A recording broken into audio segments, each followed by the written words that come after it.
Jadi tahap akhir pendaftaran adalah di resume. Jadi penanda kita itu melakukan pendaftaran itu ketika kita sudah di resume dan juga sudah mengakhiri proses pendaftaran ya.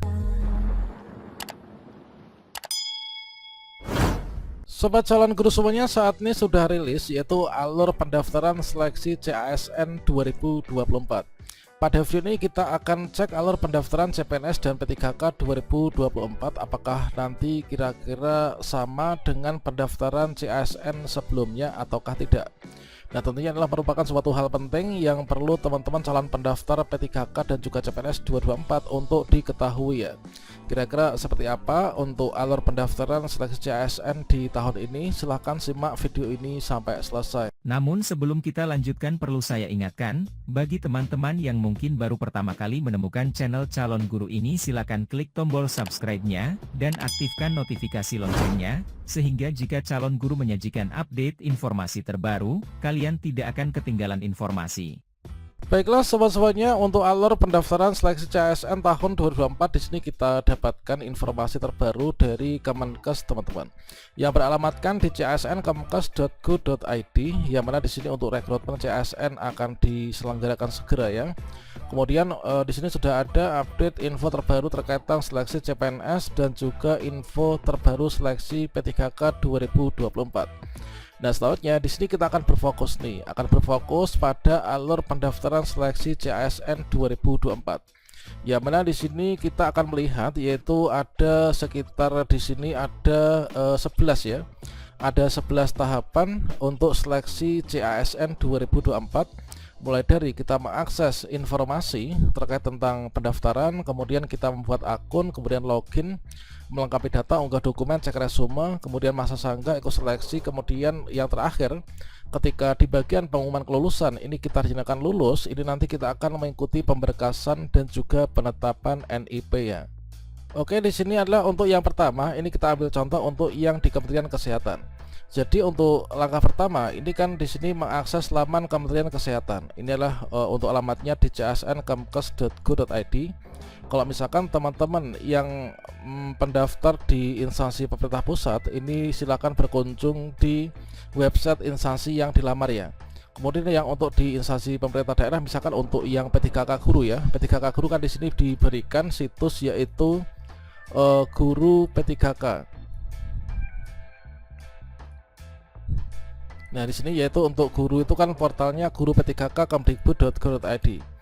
Namun ketika kita berkunjung ke guru P3K kemdikbud.go.id, di sini masih tertulis terkait tentang pelaksanaan seleksi P3K guru tahun 2023 dan di sini belum ada update apapun ya. Kemudian tentunya kita juga berkunjung yaitu ke website instansi masing-masing. Nah, misalkan saja saya akan mendaftar di instansi BKD Ngawi misalkan ya. Nah, di sini adalah kita berkunjung ke BKD misalkan Blitar aja ya. Nah, kalau misalkan saya ingin mendaftar di CPNS ataupun juga P3K di Blitar, kita berkunjung ke websitenya. Nah, selanjutnya kita akan diarahkan ke BKPSDM Blitar. Kemudian nanti segala informasi ini akan disampaikan pada websitenya masing-masing ya. Nah, seperti ini. Nah, tentunya teman-teman yang berada di daerah manapun itu juga sama, yaitu mengakses ke website instansinya masing-masing untuk mengetahui detail persyaratan instansi dan juga informasi terkait tentang seleksi. Dan kemudian untuk alur yang kedua, setelah teman-teman membaca informasi di instansinya masing-masing, di sini kalau misalkan kita lihat di alur kedua, ini kan kita itu masuk ke laman sscasnbkn.go.id yang beralamatkan di sscsnbkn.go.id. Ini yang kedua ya. Jadi setelah kita mengakses di sscsn, maka di sini akan bersambung ke langkah yang ketiga, yaitu membuat akun ya. Kita membuat akun di daftar sscsnbkn.go.id akun menggunakan NIK, kemudian dan juga nomor KK ya, atau nomor kartu keluarga. Kemudian kita mencetak informasi akun. Berarti di sini kita membuat akun ya, itu sama, yaitu di sscsnbkn.go.id. Dan kalau misalkan kita sesuaikan dengan seleksi di tahun sebelumnya, ini sepertinya juga sama, yaitu di sini kita mengakses ke sscsnbkn.go.id ya. Nah, di sini kemudian setelah kita ini kan di Google ya, ini kita mengetikkan yaitu sscsnbkn.go.id seperti ini. Nah, berikutnya di sini kita akan masuk nih di sscsnbkn.go.id. Nah, selanjutnya di bagian ini tentunya akan ada tombol, yaitu di SSC-ASN ini ya. Dan kemudian di bagian ini kita masuk ke sscsnbkn.go.id. Berikutnya kita pilih yang membuat akun, dikarenakan kita harus membuat akun ya. Kalau misalkan kita sudah punya akun, tentunya kita tinggal login nih. Nah, kita buat akun, dan selanjutnya di bagian pembuatan akun kita akan diarahkan ke link daftar sscsnbkn.go.id/akun. Nah, dengan demikian di sini kita harus membuat seperti ini ya. Jadi nanti akan berubah menjadi pendaftaran akun SSCASN 2024. Ini untuk saat ini memang belum dibuka, namun nanti kita sepertinya masih sama ya, yaitu kita membuat akun dulu di sscsnbkn.go.id ini. Kemudian di sini langkah 1 tentunya adalah pengecekan identitas. Kita mengisikan seluruh data-data yang ada di sini terkait tentang data pribadi kita, mulai dari nomor induk kependudukan, kemudian nomor kartu keluarga, kemudian nama lengkap, tempat tanggal lahir, dan lain sebagainya. Nah, selanjutnya setelah itu tentunya kita nanti akan bisa melanjutkan ya. Melanjutkan masuk ke langkah kedua. Ini adalah di bagian melengkapi biodata. Di bagian pelengkapan biodata, jadi untuk membuat akun SSCASN itu langkah pertama kita pengecekan identitas. Yang kedua adalah di sini kita melengkapi data, termasuk juga untuk upload foto KTP ya. Jadi kita lengkapi data yang belum lengkap di sini. Kemudian kita upload KTP, dan berikutnya di sini nanti kita setelah upload KTP, maka kita nanti akan diminta foto selfie lagi nih. Nah, sepertinya masih sama, yaitu kita foto selfie langsung online ya, menggunakan webcam di laptop masing-masing.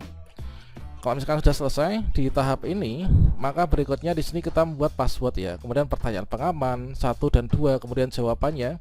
Kemudian kita mengisikan di bagian captcha, kemudian setelah itu kita lanjutkan. Maka kita akan diarahkan menuju ke halaman resume. Nah, setelah dimasuk resume, ini kita bisa proses pendaftaran akun. Nah, dengan kita itu sudah memproses pendaftaran akun, maka berikutnya di sini kita sudah bisa berhasil, yaitu untuk mencetak kartu pendaftaran akun teman-teman ya. Jadi di sini adalah pendaftaran akun, itu contohnya seperti tadi, dan tutorial lengkap untuk pembuatan akun SSCASN 2024 ini sudah kita siapkan di kartu video ini. Nah, di sini setelah untuk alurnya ya, ini yang alur 2024 ini juga sama sebenarnya. Nah, setelah pembuatan akun, maka di sini kita login. Nah, loginnya pakai apa? Loginnya menggunakan NIK sebagai username dan juga password yang telah didaftarkan pada saat membuat akun SSCASN, teman-teman. Nah, jadi di sini setelah kita ini kan berhasil membuat akun nih. Setelah berhasil membuat akun, berikutnya di sini kita login. Coba di sini saya cek. Jadi di sini untuk login, ini ada tombol login ini ya. Nah, ini tombol login ini setelah pendaftaran selesai kita login. Nah, di sini kita masukkan yaitu nick sebagai username, passwordnya yang telah kita buat. Kemudian setelah kita login, maka di sini langkah pertama kita di bagian biodata, yaitu melengkapi biodata. Kemudian setelah itu memilih jenis seleksi, kemudian memilih formasi, kemudian mengisikan riwayat, kemudian dokumen, upload dokumen ya, persyaratan sesuai dengan persyaratan instansi. Kemudian setelah itu kita resume. Dan kalau misalkan kita cek di alur di 2024, ini adalah juga sama teman-teman, yaitu di sini setelah kita login kan menggunakan NIK dan juga passwordnya. Setelah itu kita di langkah kelima nih, yaitu melengkapi data. Bagian pelengkapan data inilah kita melengkapi biodata diri. Kemudian kita memilih formasi, kemudian kita pilih formasi instansi dan jabatan sesuai dengan pendidikan kita. Kemudian setelah itu kita melengkapi dokumen ya. Nah, melengkapi data pendidikan, setelah itu nanti kita unggah dokumen. Jadi inilah contohnya seperti ini. Sepertinya masih akan nggak jauh berbeda ya dengan tahun sebelumnya. Ini kan yang pertama kita mengisi biodata nih. Nah, setelah kita mengisi biodata, maka di sini nanti kita akan diarahkan ke langkah berikutnya. Ini adalah termasuk tanda tangan juga ya. Nah, ini. Nah, di bagian ini kita akan memilih jenis seleksi. Misalkan saja untuk seleksi P3K guru ya. Nah, setelah pengisian biodata ini kita lanjutkan ke ini, yaitu tab kedua, memilih jenis seleksi. Nah, terkadang nanti ketika ini di bagian memilih jenis seleksi nanti akan ditunjukkan berdasarkan dari nomor induk kependudukan kita. kita bisa milih formasi nih. Nah, formasinya apakah kita mendaftar P3K guru, CPNS, P3K teknis, ataukah P3K tenaga kesehatan. Nah, berikutnya setelah di sini memilih jenis seleksi, misalkan saja di sini adalah untuk jenis seleksinya P3K guru, maka otomatis akan mendapatkan tampilan seperti ini, yaitu berdasarkan dari data Dapodik kita ya. Dikarenakan untuk P3K guru kan berdasarkan dari data Dapodiknya. Nah, setelah itu kita akan masuk ke langkah berikutnya, yaitu pengisian riwayat ya. Jadi pengisian riwayat-riwayat ini mulai dari riwayat pendidikan dan lain sebagainya. Nah, dan selanjutnya di sini sampai selesai. Ini adalah kita masih di riwayat pendidikan. Selanjutnya di sini dan setelah kita mengisi riwayat-riwayat selesai, maka berikutnya kita akan diarahkan menuju ke tab dokumen. Di bagian dokumen inilah nanti kita akan mengunggah persyaratannya. Persyaratannya tentunya sesuai dengan persyaratan jabatan dan juga sesuai dengan persyaratan instansi yang kita lamar.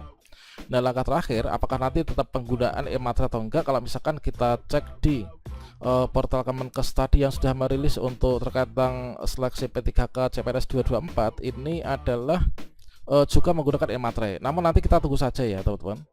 Nah, selanjutnya ini adalah terkait tentang tutorial e-matre. Nanti teman-teman silahkan cek di video lanjutannya. Kemudian setelah kita upload seluruh dokumen, tentunya di sini di bagian akhir ini adalah kita resume ya. Nah, coba di sini saya cari dulu untuk di bagian resume. Jadi tahap akhir pendaftaran adalah di resume. Jadi penanda kita itu melakukan pendaftaran itu ketika kita sudah di resume dan juga sudah mengakhiri proses pendaftaran ya. Jadi penanda bahwa kita itu sudah mengikuti pendaftaran, ini adalah kita klik akhiri pendaftaran. Ini sama sepertinya dengan yang sistem seleksi di tahun 2024. Dan setelah kita melakukan pendaftaran, ini kan unggah dokumen ya. Kita mengunggah dokumen-dokumen yang dipersyaratkan oleh instansi. Kemudian cek resume pendaftaran tadi sama ya dengan yang tadi. Kemudian di resume ini kita memeriksa kembali semua inputan kelengkapan biodata dan juga unggah dokumen. Setelah itu jangan lupa submit dan cetak kartu pendaftaran. Nah, setelah itu kita tinggal ikut nih, yaitu seleksi. Nah, setelah kita itu melakukan pendaftaran, di akhiri pendaftaran resume, kita akan ikut seleksi administrasi. Kalau lulus, kita nanti ikut seleksi kompetensi. Untuk CPNS, SKD dan juga SKB. Untuk P3K itu seleksi kompetensi. Setelah itu nanti ada masa sanggah. Bagi yang nggak lulus bisa menyanggah ya tentunya di masa sanggah. Nah, setelah itu nanti kita pengumuman kelulusan ya. Nah, pengumuman kelulusan, setelah pengumuman kelulusan kita lulus, maka nanti kita pemberkasan dan juga penetapan NIP. Nah, sepertinya kalau misalkan kita cermati untuk alur pendaftaran CASN 2024 ini nggak jauh berbeda dengan di tahun sebelumnya. Tentunya kalau misalkan kita lihat di sini, ini adalah ada tata cara pembelian e-matre juga, seperti nanti tetap menggunakan e-matre. Nah, biasanya teman-teman itu penyebab nggak lulus seleksi administrasi terkait tentang e-matre. Nah, nanti saya akan berikan tutorial lengkap terkait tentang penggunaan ini ya, supaya nanti teman-teman nggak ada yang gagal untuk di seleksi administrasi. Karena kalau kita nggak lulus seleksi administrasi, maka kita nggak akan bisa lanjut nih untuk seleksi lanjutannya.